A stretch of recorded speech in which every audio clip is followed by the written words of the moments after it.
was going to show you how I make another dinner for my family. It's fast, it's easy, it's nutritious, it's going to fill you up.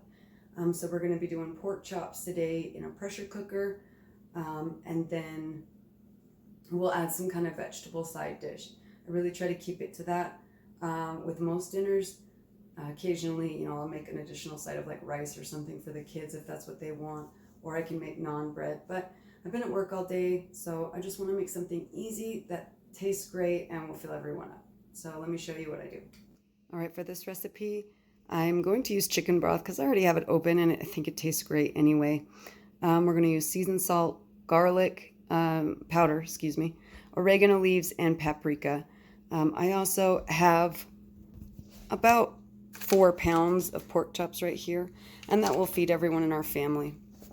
Now I have my pressure cooker and it's already plugged in.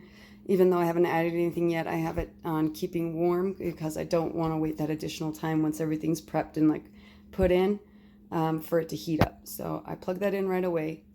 And let me show you, how we do this. And as a side note, if you don't have a pressure cooker, which, I highly recommend you get one since there's not a lot of steam and everything coming off, all the nutrients and minerals and everything that's good within the food, it has to stay in there. So it just circulates throughout the pot and makes your food better for you.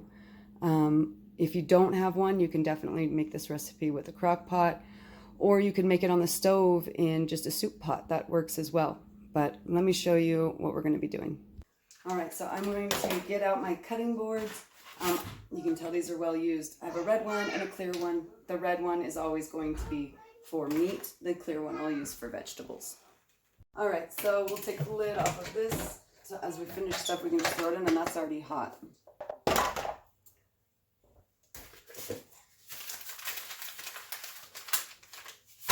You can mix all of these into a bowl and then, make it into a rub. But I just got off work and I'm tired and just want to get this done.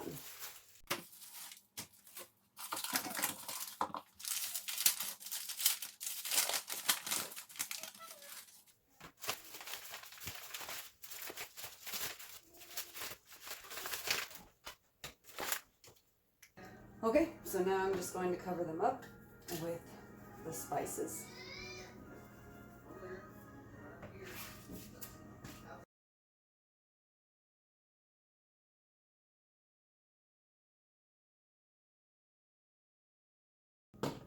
Dirty hands, so we use paprika. It helps it get that like off the grill flavor without it being on the grill.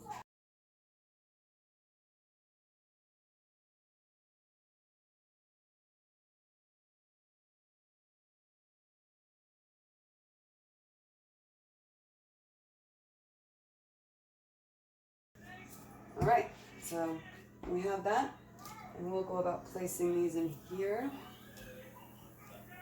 And I'm going to place them kind of sitting up around the edge.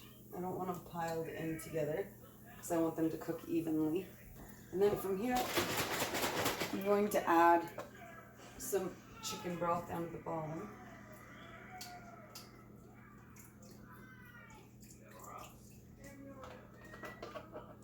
And I would say that's probably like 1/4 inch. And then barbecue sauce. And I'm using the Moonshine Mopping from Smith's, actually. It's hard to find barbecue sauces that are keto friendly, and again, I just didn't feel like making one tonight. But it only has 1 gram of sugar, which is actually really low, especially compared to everything else if you look at the sugar content on the label. So we're going to be okay to use this. I also haven't had any sugar today, and with keto, you have a little bit of play with, you can have like a piece of bread a day, unless you're going really strict keto. But since I haven't had any sugar, and this only has 1 gram in it, I'm going to put this in.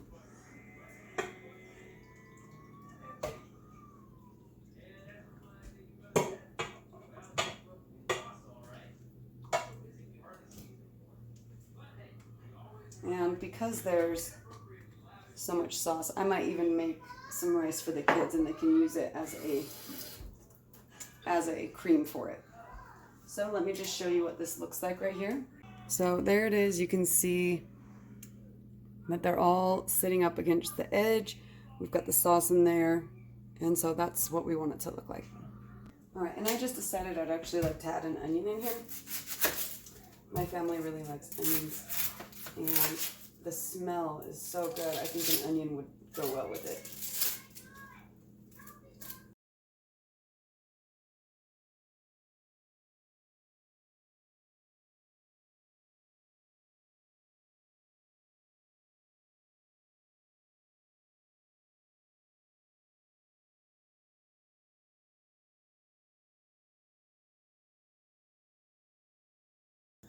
All right, so there we have it. The only thing that I'm going to do now is cut up some vegetables to steam, probably some broccoli and cauliflower because we really like that. And I need to go to the grocery store and get some more vegetables like squash and zucchini and stuff. So I'm going to turn this on now.